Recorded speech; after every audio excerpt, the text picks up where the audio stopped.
Carl Matthews est directeur de l'Institut d'études sur les génocides et les droits de la personne de l'Université Concordia à Montréal. Bonjour, M. Matthews.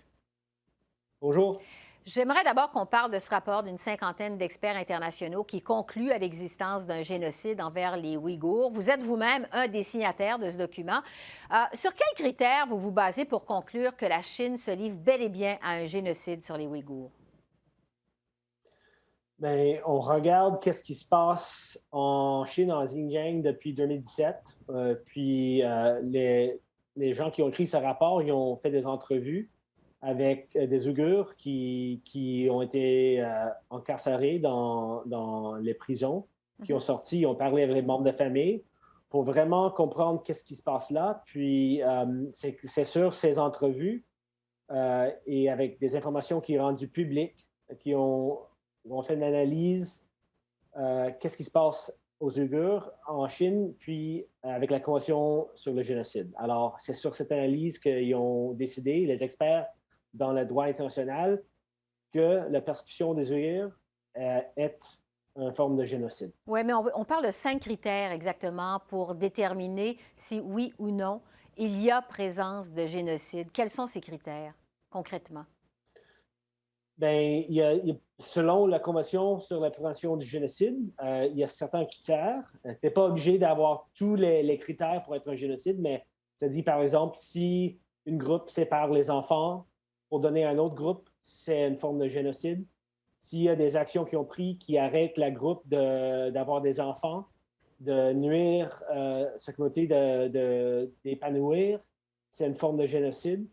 Puis devrait avoir une intention de détruire ce groupe. Alors, c'est sur ces critères qu'ont gardé toute l'information, puis des experts sur le droit international, ils ont dit oui. Selon le critère du Convention du génocide, dont la Chine est un signatoire, on a vu ça comme une forme de génocide. C'est assez simple. Bon, on sait que la Chambre des communes, à la Chambre des communes, les partis d'opposition ont fait voter il y a quelques semaines de ça une motion pour qualifier justement de génocide les exactions contre les Ouïghours en Chine. Erin O'Toole en parlait il y a un instant, on vient de l'entendre. L'opposition a eu l'appui de plusieurs députés libéraux, mais le cabinet libéral s'est abstenu de voter sur la question. Qu'est-ce que vous pensez de cette position du premier ministre Trudeau, de son cabinet? Je pense que c'est très compliqué pour le Canada pour plusieurs raisons. C'est pas à dire parce que les membres du cabinet n'ont pas voté qu'ils ne croient pas qu'il y a un problème ou il y a une vraie crise des droits de la personne, mais je pense aussi pour le Canada, c'est qu'il y a vraiment un autre problème, c'est qu'on a deux Canadiens qui sont détenus en Chine, Michael Spavor et Michael Kovrig, puis je pense que le gouvernement, ils ont peur s'il prend une position ouverte sur ça. Peut-être on verra jamais ces deux Canadiens. Alors, je pense que c'est partie de la raison. C'est pas la seule, mais on voit que c'est probablement c'est plus complexe que ça pour le gouvernement. Il y a plusieurs choses qu'il doit faire avec la Chine. Arrêter le génocide contre les Ouïghours, de regarder ce qui se passe au Hong Kong, mais aussi les Canadiens qui sont détenus. Alors, des fois, le gouvernement doit vraiment avoir un politique publique pour plusieurs choses, pas seulement le crime du génocide, mais on espère qu'on verra, le gouvernement va réagir plus fort pour protéger les Ouïghours. Oui, parce qu'entre-temps, le ministre des Affaires étrangères, Marc Garneau, dit que le gouvernement, en fait, est profondément préoccupé, ce sont ses paroles, par la situation des Ouïghours, mais ne va pas plus loin que ça. Est-ce que ça vous semble suffisant pour le moment dans les circonstances? Mais qu'est-ce qui est dit en public, qu'est-ce qui est dit en privé, c'est une autre chose. Oui. Je sais qu'il y a plusieurs pays qui commencent à travailler ensemble. C'est vrai que si un pays comme le Canada, on n'est pas une hyperpuissance mondiale, si on réagit toute seule, on est certain que la Chine peut-être va réagir d'une façon très, très négative. On a vu, comme en Australie, on demandait une investigation internationale dans l'origine du COVID, puis la Chine a répondu en misant à bloquer l'économie de l'Australie. Alors, je pense qu'on a vraiment besoin de garder que les pays travaillent ensemble d'une façon, ensemble avec les États-Unis, avec la Grande-Bretagne. Alors, peut-être c'est ça qu'on va voir, peut-être un plus fort réponse dans les prochaines semaines, 2, 3 semaines, de mettre en place des politiques pour essayer de changer la direction de ce que fait le gouvernement chinois. Oui. J'aimerais vous entendre sur la Convention sur le génocide comme telle. C'est signé par le Canada, vous nous le disiez tout à l'heure, c'est signé par la Chine également. En fait, c'est une convention qui laisse à chaque État signataire la responsabilité de trancher et d'agir en conséquence par les moyens qui sont jugés appropriés. On peut se demander, est-ce que c'est une coquille vide que cette Convention sur les génocides, Convention internationale? Est-ce que ça manque de mordant, en fait? Bien, je dirais, si on regarde l'histoire, c'est certain que souvent, les gouvernements ne réagissent pas tout d'un coup quand il y a un génocide. C'est pour la raison que le Canada a appuyé, après le génocide en Rwanda, ils ont appuyé quelque chose qui s'appelle la responsabilité protégée.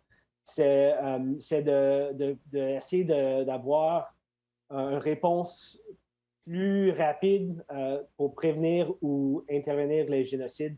Mais oui, c'est vrai, la réponse, ou si on regarde l'histoire des pays qui réagissent, on n'a pas beaucoup de bons exemples, mais avec le Rohingya au Myanmar, on a vu de l'action contre le génocide des Yézidis par l'État islamique, on a vu de l'action. Alors, c'est pas 100% un coquille vide, mais en face d'un grand pays comme la Chine, c'est beaucoup plus difficile et beaucoup plus... c'est beaucoup plus complexe de mettre en place des politiques publiques pour changer les politiques publiques de Beijing. Oui, en fait, ce que vous êtes en train de nous dire, c'est que cette Convention internationale sur les génocides face à un géant comme la Chine, ça a plus ou moins de mordant. C'est ce que vous êtes en train de nous dire. Mais oui, et c'est aussi partie de comment l'ONU fonctionne. Au sein du Conseil de sécurité, la Chine, c'est un membre du permanent 5. Ils peuvent utiliser leur droit de veto pour bloquer n'importe quelle action.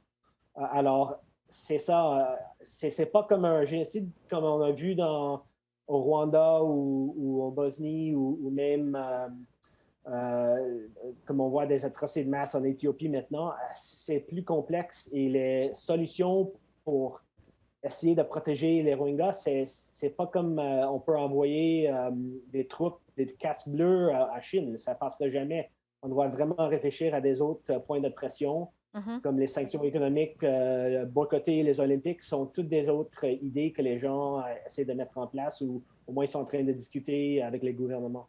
En terminant, sur ce rapport de ce groupe d'une cinquantaine d'experts internationaux, dont un des signataires est l'ex-ministre de la Justice, Alan Rock, qui exhorte le Canada d'agir en conséquence.